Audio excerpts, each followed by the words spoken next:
3.5 minutes, don't worry.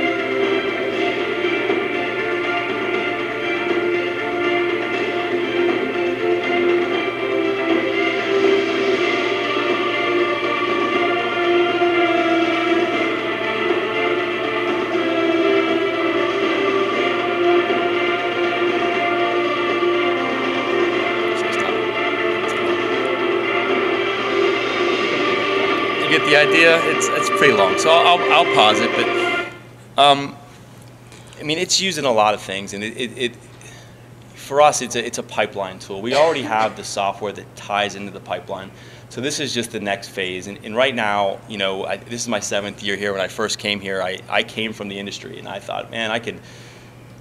You know, we had these computers, and they, you know, the deal was you can teach, but we want you to teach something that's current. And I said, you know, I used to work. I worked for MTV. I worked for Nickelodeon, and you know, I directed animation in films. And I thought, wow, you know, if we get this software, I can teach these kids. They want to make a video game, or they want to get in and make a movie. Here's how you do it. And you know, I still do side contracts, and I'll sit down, do a side job, and show them, here's my contract, and you know, here's how you do it, and here's the work that it takes. Because some of these kids, they don't realize all that goes into it, and you know, they think, oh, I'm gonna get into video games and play video games all day because that's what they do, that's what they love.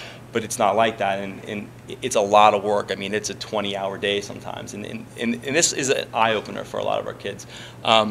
But you know, essentially, I took this job, and I thought that I'd be able to incorporate the tools to get everything done. And then I realized, you know, in 90 days, which is about what I have kids for, it's a lot. And you know, I do get them through the beginning to the end, and I tell them, if you take this class, I promise you, when you leave, you'll all be able to take a polygon. They get scared about math, but you'll be able to take this thing, and you'll be able to make it into something, and you'll be able to make it move.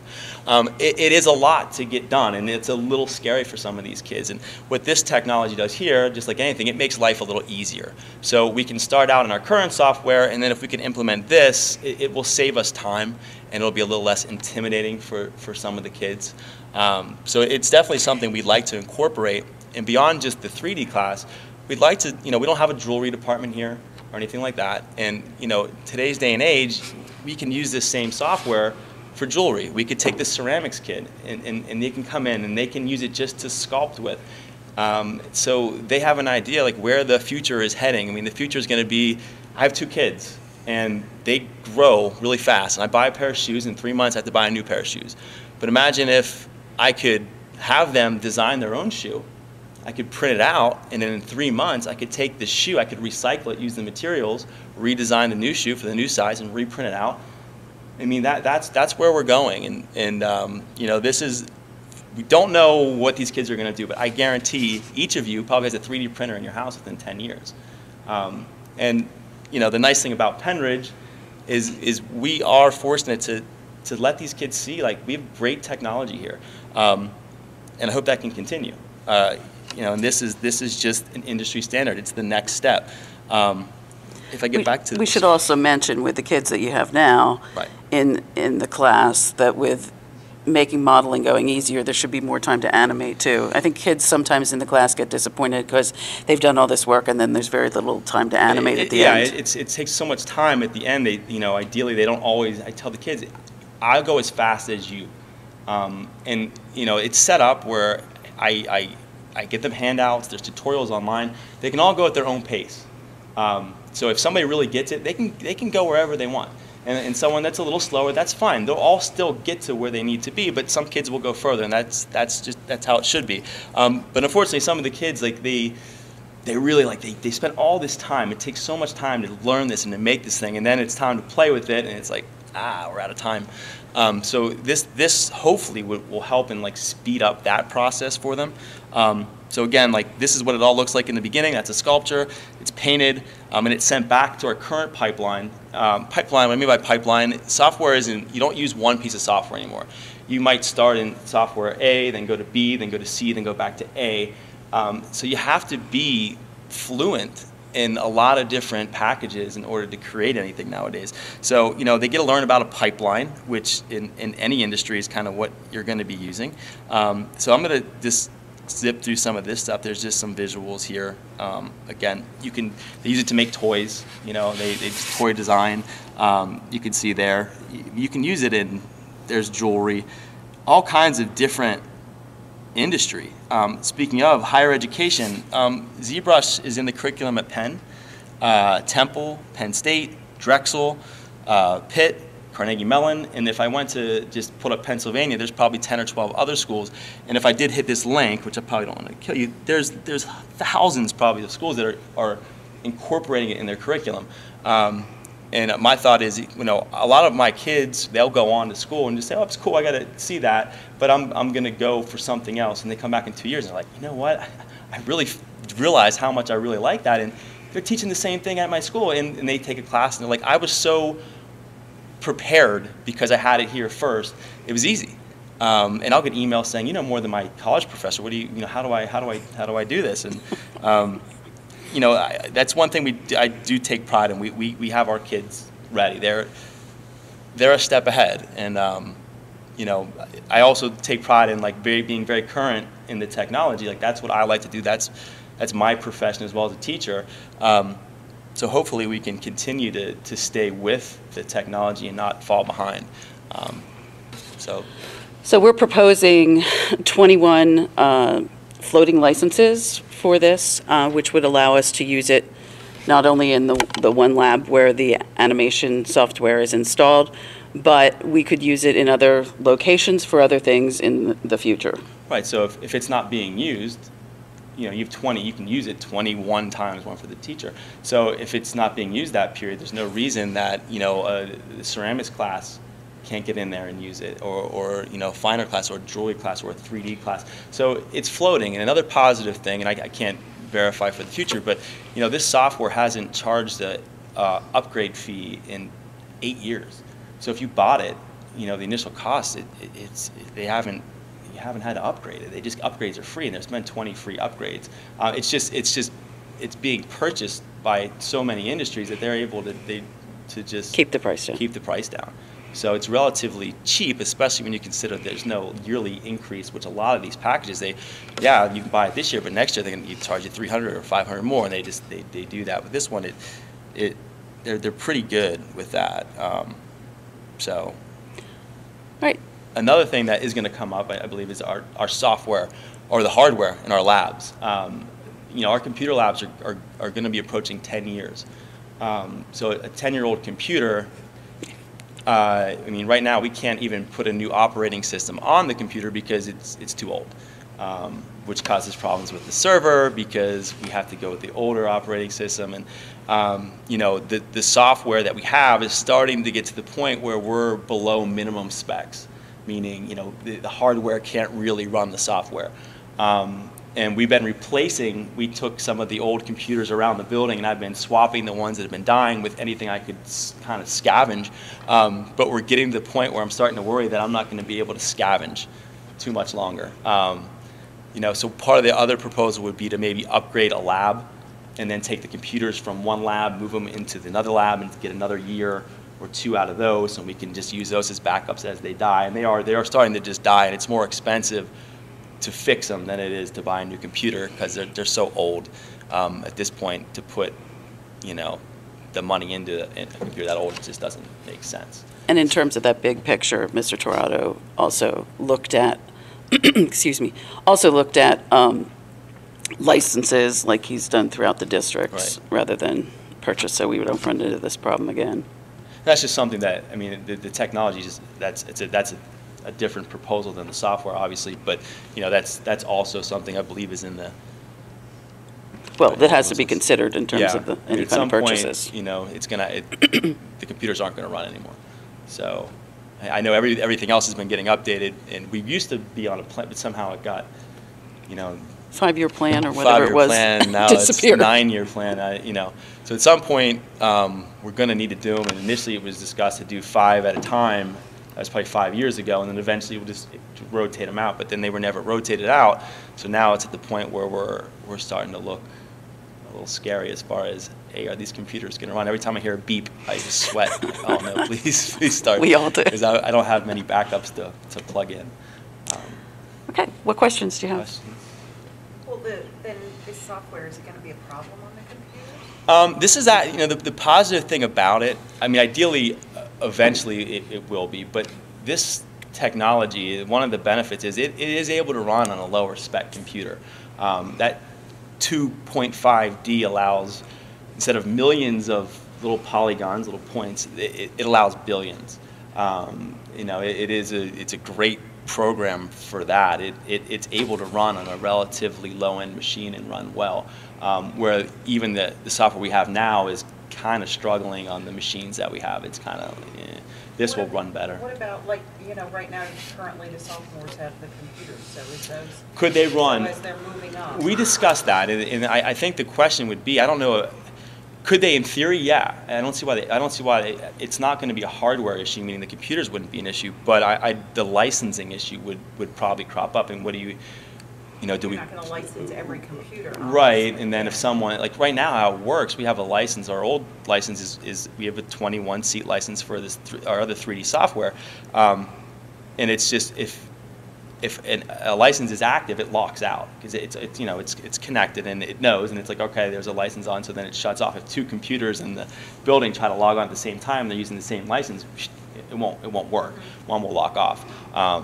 So we can do the 21 licenses that we have, but if we try to go over that, they'll lock out. So it could work if everybody played nice and they said, you go. Yeah, it's a matter of controlling. Right, I don't, that's. I mean, I had hoped that we could get to the point within the art department that at least we could, talk to each other and figure out, okay, you're going to be doing this in your class, and I'm in my class where I teach product design.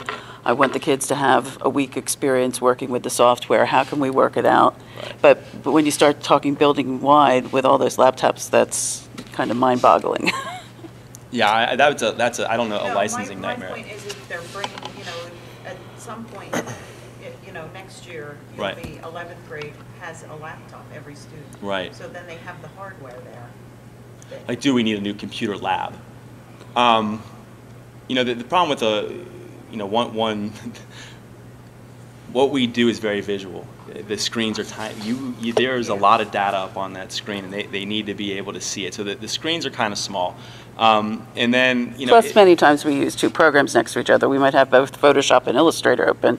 Simultaneously. Yeah, you might have 4 or 5 you want to have it a open, and decent you're size, and switching you're going back and forth between the two programs. I mean, the computers are their laptops are a little under spec for them. It'd be good, because, like I said, this ZBrush is really nice because it does run well, but most other software, like we have Photoshop, Illustrator, After Effects, it's going to choke on it. You need a decent machine to be able to run most current applications. So, that's the issue. Technology is great, I get it, but there's a cost, and I understand that as well. My thought is this is where our kids are all going, and I'm an art guy, but I'm a technology guy, and I know my kids. I want them to know coding. I want them to be able to speak the language of a computer, because I know that when they are my age, they are going to rely on it for their livelihood. And there's one certainty. It's because you have them animating already, and one of them's in preschool. I'm obviously a tech guy, but so I go home and look at all the research and everything. I see Amazon getting ready to have the little bots are going to fly your package, which Philly will be able to do that in 2016. So imagine if you could go in your basement and you can design a cool bracelet, and then you could also print those cool bracelets out in your basement. Then you could go ahead and have PayPal come in, people could order it from your house. You could have Amazon send their bot. You could get their their iPod, and you could literally deliver that bot to them from your basement. I mean, it's a whole different industry, and it's an industry that is coming. It's not. I mean, they're doing it in Australia now. It's just not legal until 2016 here, and they've already slated. I mean, it's on 60 Minutes. You can watch. I have a ton of videos. I show the kids all the time. I'm like, this is coming. It's not. You know, it's here, and the technology is allowing us to do all kinds of. The whole Super Bowl was 3D printed in Manhattan. They printed all that stuff in 3D and set up, you know, the Super Bowl in New York. So it's going to affect our lives, and I think that's what the bottom line is. What we want to make sure these kids are ready to succeed in whatever they decide to do. And technology, in my mind, is if they can understand the programming language and they make the computer do things for you, you're probably going to do pretty well. The kids that don't are going to have a hard time. They're going to struggle, especially, you know, as technology become more and more reliant on it.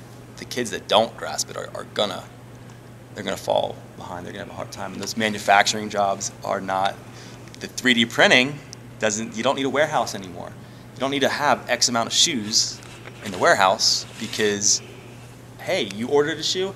Let's print a shoe tonight, ship it out tomorrow. We don't have to have all that stock or that inventory. So the shipping, it's just all those jobs. I mean, it's great, it's cool, but it's also gonna have an effect on. Or that part in your everything. vacuum cleaner broke, and you can 3D print it out at the neighborhood Right, like Staples or something. I had a part of my stroller that broke. It was like $300, and I had it printed and sent to me for $20. Popped it right on. You know, it's there now. It's just not where it's going to be, and it's coming. So, any questions? Any more questions?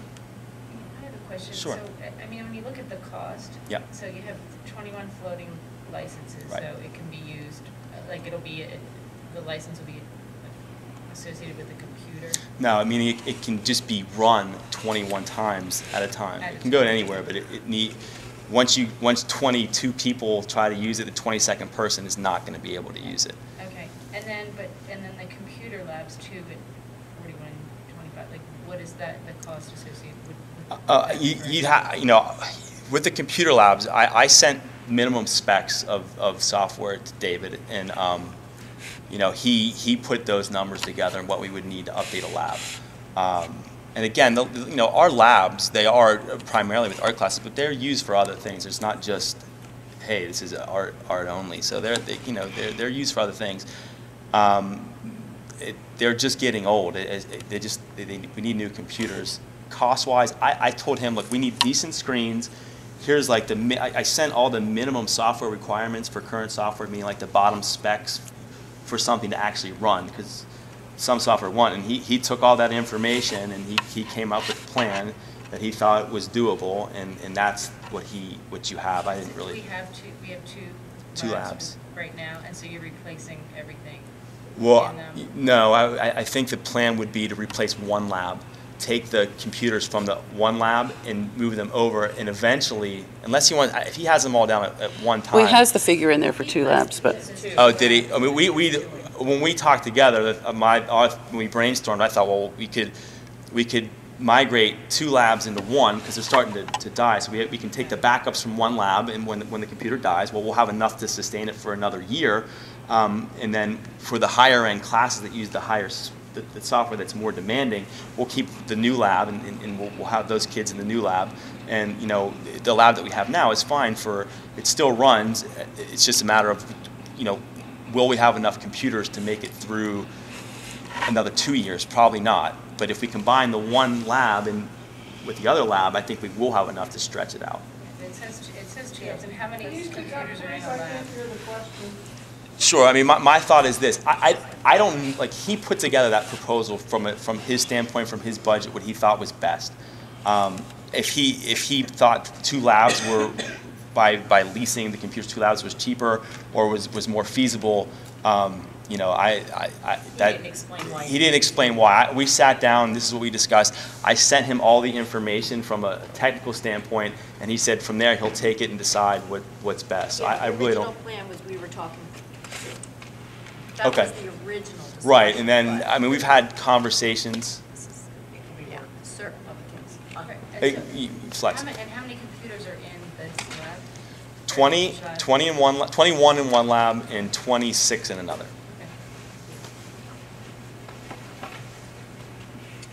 Okay. I thank you for your time.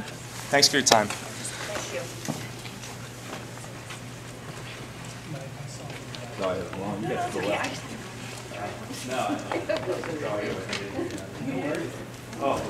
Thank you. Oh, I'm sorry. That's right. I do need flash drive. Not mine. Gotta get this back.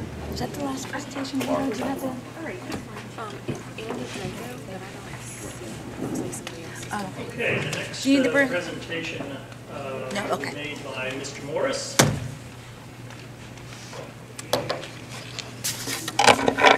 Good evening. I'm here for Mr. Drago. He has a concert this evening, so he asked me to come in and stand in for him so that he could be at his concert conducting. The instrumental music department has submitted a proposal for laptop computers for the itinerant instrumental teachers. The reason for this is we have middle school teachers that are on the day of the week schedule, elementary teachers in both band and strings, and so we end up in buildings. A lot of times there will be 2 or 3 of us in a building all at the same time, and we're implementing the use of smart music for data collection and for assessment for instrumental music, and we've found that we can't, when there's 2 or 3 of us in the building at the same time, there's only one designated instrumental spot. We usually end up, like for example, the last 3 weeks in a row over at West Rock Hill, I've been on the stage. It works wonderfully, it's fine, except there's no technology there. So the thought would be to have basically a low budget laptop that would be capable of running smart music. The minimum specs it's an easy to run program. It doesn't take a lot of audio video capability. It's just a fundamental program. So basically a laptop that would, I think Mr. Drago spec'd out one that from Best Buy that would be like a $379 basic laptop for the instrumental teachers to take with them from building to building so that we would alleviate that problem. Mr. Morris, can you explain what smart music does exactly? Absolutely. Smart music it's basically a diagnostic software, and you take a microphone and you plug it onto the child's instrument, and as they're playing, it actually gives them visual feedback in terms of their right and wrong notes, correct rhythms. As they just mentioned earlier on the students getting, it's more challenging to get them to think outside the box in the creative arts. And what this does is it puts it in a fairly concrete way. If you have your staff of music lined up, if the child misses a note because it's too early or too late, it places it to the right or the left of the note so they can see, oh, I played this one too early, this one too late. If they miss the actual pitch, it indicates it vertically on what note they played by mistake. And then when you're going through to, in terms of diagnostic, to say, well, you should have played a G flat here, but instead you played a G sharp. What's the fingering for it? They can click on it, and it will tell them the correct fingering. And all of our method books through elementary and middle school level are all integrated fully in smart music. The essential elements, accent on achievement, and all the Rubank books. And then if the parents choose to subscribe, they can subscribe for $40 a year to where the child has that access at home as well. I piloted the software last year, and then this year we've implemented it. It is a part of our data collection for our SLOs this year currently. The technology and curriculum, we have the program available for all teachers. We've all registered our accounts. The problem is when we end up with 2 or 3 of us in the same building at the same time. And it's used grades 3 through 8? Yes, actually it's, I don't know what the high school use of it is, but yes, 3 through 8 definitely. And I assume that it's probably used also at the high school level. It certainly can be. The literature extends to that level. Does it also give them, you said they give them visual feedback, does it also give them auditory feedback? It does, yes. They have, there's accompaniments that go along with it, and depending on the selection, there's either one accompaniment or sometimes they can actually select from 2 or 3. They have full control over the tempo, so if the child can't play at one designated speed, we can adjust the speed down. It has a built-in tuner and metronome into the software as well, so that you can visually show them when you're playing in tune versus out of tune. It's a very helpful thing to help teach pitch. It covers, if you want to just hear the exercise itself, you can turn off all the accompaniment and say play my part only, and it does just that part. Or you can have it play, if you have a duet, it can play one part while you play the other part, so you play the duet together with the machine. It's very comprehensive. It sounds really neat to you. How often do you use it every lesson for the students? No, actually, I think it's important. Personally, I use it in the elementary school. We do music karate belts, and so as they get to different achievement points within the curriculum, they have the opportunity to test for their belt on a particular song, and so we use it for that assessment, which it was wonderful for that, because when it's heartbreaking to tell a child, well, you haven't performed it well enough to get your belt, and so you're the mean music teacher, and it makes it much more objective in that, you know, and for mine, if it's 80 to 100 on smart music, you've earned your belt. And if it isn't up to 80% or higher, we need to go back and figure out the problem and work on it and do it again next week. But I think there's also, and we have, for the elementary kids, it's a half an hour once a week.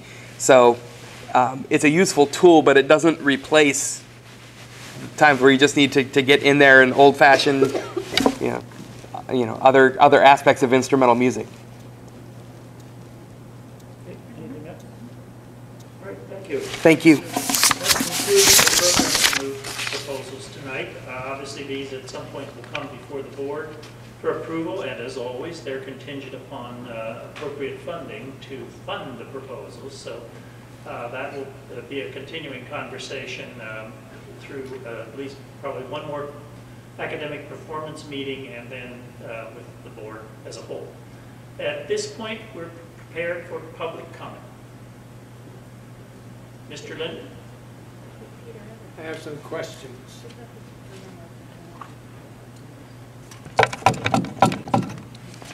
Didn't think it was working.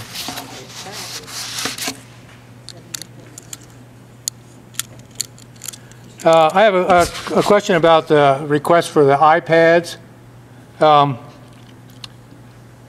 That software will run on lower cost tablets. It will run on Android. That app, it's an app. So I don't understand why you have to have iPads. Fitnessgram apps are available for Android. So I found that on the internet. I think we could look at that. Maybe people have their own tablets they could use. With the increased use of cloud-based media via licensing, is there any monitoring of license utilization?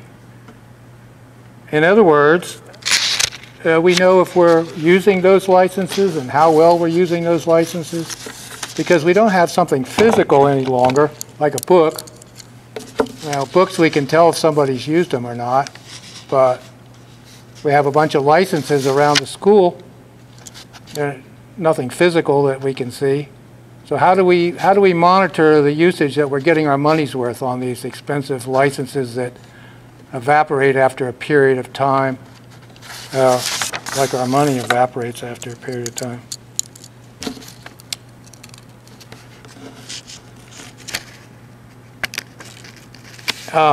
Why are we all of a sudden studying Ebola?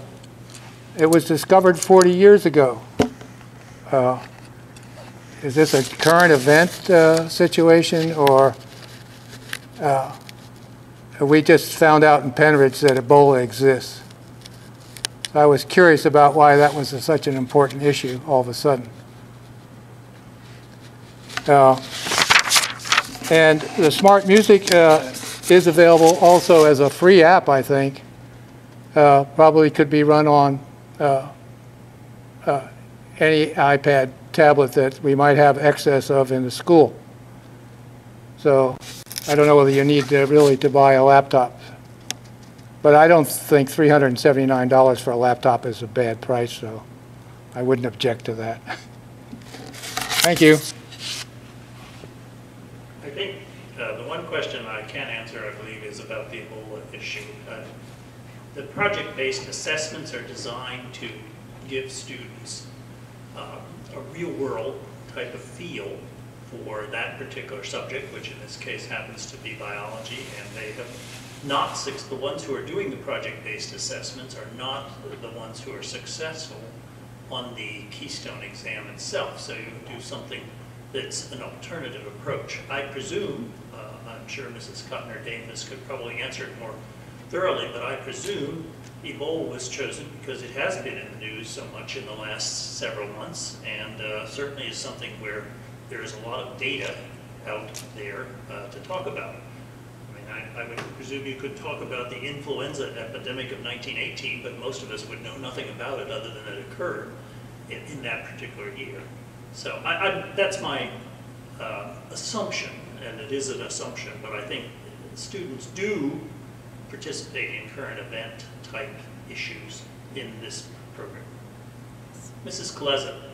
With the licensing question, a lot of the programs that involve the licenses allow teachers and administrators to check usage, not just individual student usages, but how it's being used by a class. For instance, Study Island, we can go in at the end of every marking period or more frequently to see down to student and teacher how often it's being utilized, kids' progress on it, etc.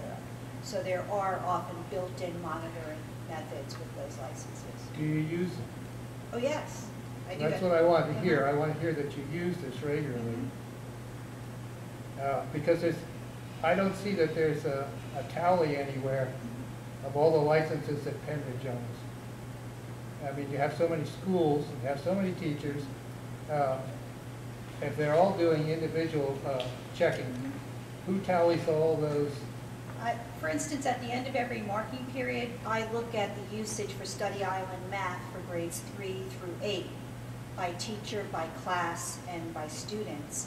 And if there's an issue where it's being underutilized by a certain teacher, I'll have a conversation with the teacher. And the reason I'm interested is because I think last summer we determined that there was a lot of ordering of books prior to knowing how many students would actually need a book.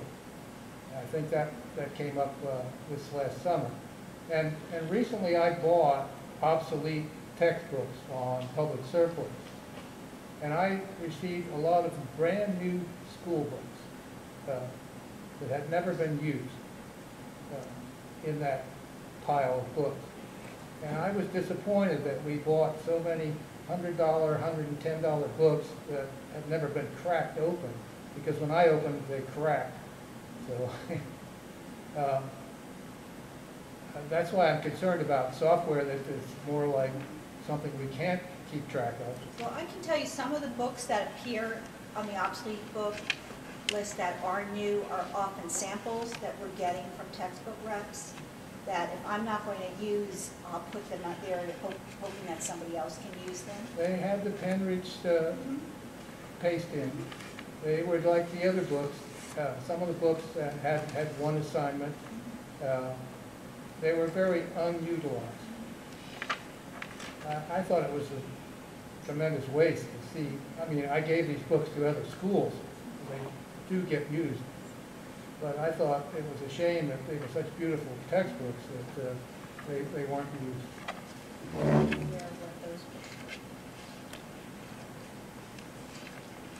Any other public comment? Mrs. Yardley has a question. Yeah, well, I have actually two questions. Well, so the one, going back to the laptops for the music teachers, Mr. Mars mentioned that it was $379, but in the email, the proposal we got, they're listed at $1,000. Right. So I'm just wondering why the discrepancy. You know, I can answer that. Mr. Tirado looked up the specs on what would be required, and he gave the estimate. I know the original one, and they didn't match. So that's why that says that. His estimate was higher than the ones that Mr. Drago came up with first. He looked at... I was going to say, which one, well, I'm sorry. So the 375 laptop then, is Mr. Drago looked at that one. Is it Mr. Tirado saying that's not going to do what the computer needs to do? Exactly. He looked at it. There was a whole list that we got. And then Mr. Tirado looked at that, and he tried to do the match. It didn't match.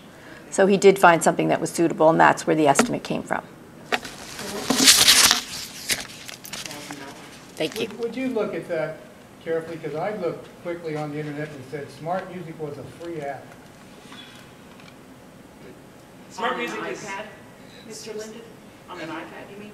Yeah, on iPad. Smart Music is a subscription-based software program which we already have the subscriptions for, but it needs to run on a machine. There's also, there are tablet versions of it if you wanted to run it on an iPad or an Android tablet, but those are dramatically reduced functionality. They don't include all of the things that I had described in terms of the functionality.